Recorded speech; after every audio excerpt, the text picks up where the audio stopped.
Hi everyone, welcome to Lavender Hill Farm. My name is Jenna and I'm going to teach you about planting lavender in the ground. Alright, so now we are in our back Florida pot and this is where I'm going to plant our lavender.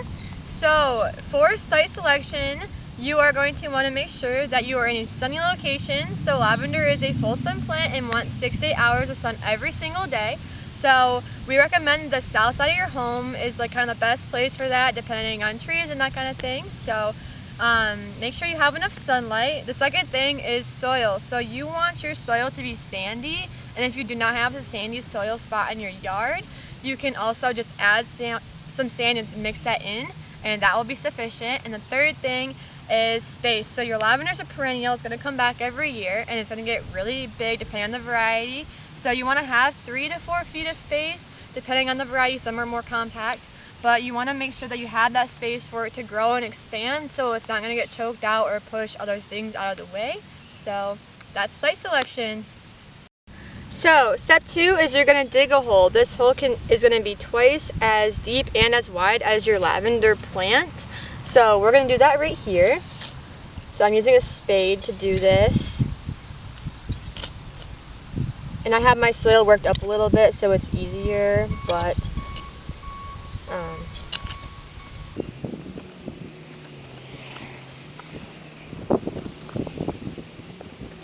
so there is the hole. Next thing we're going to do is add limestone. So limestone is a soil additive that raises the soil's pH, which is going to make this soil more suitable for your lavender.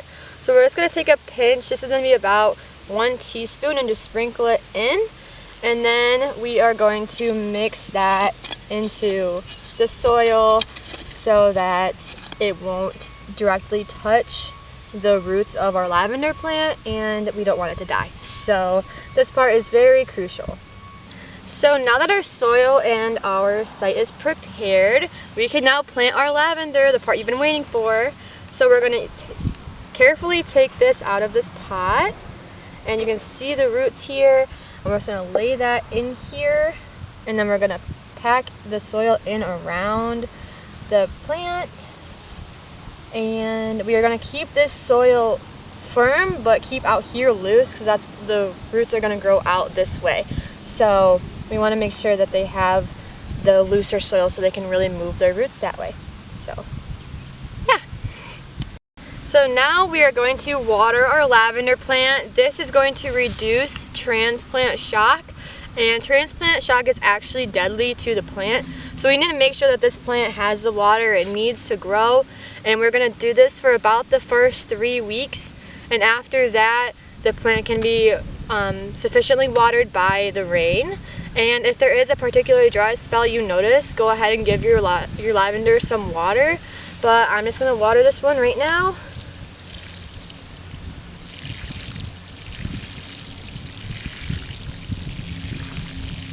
And now it's good to go. Thank you so much for watching. I hope you learned a thing or two, and if you want to know more, make sure you check out our Growing Lavender and Flowers on the Farm workshops here at the farm. Hope to see you soon. Happy growing!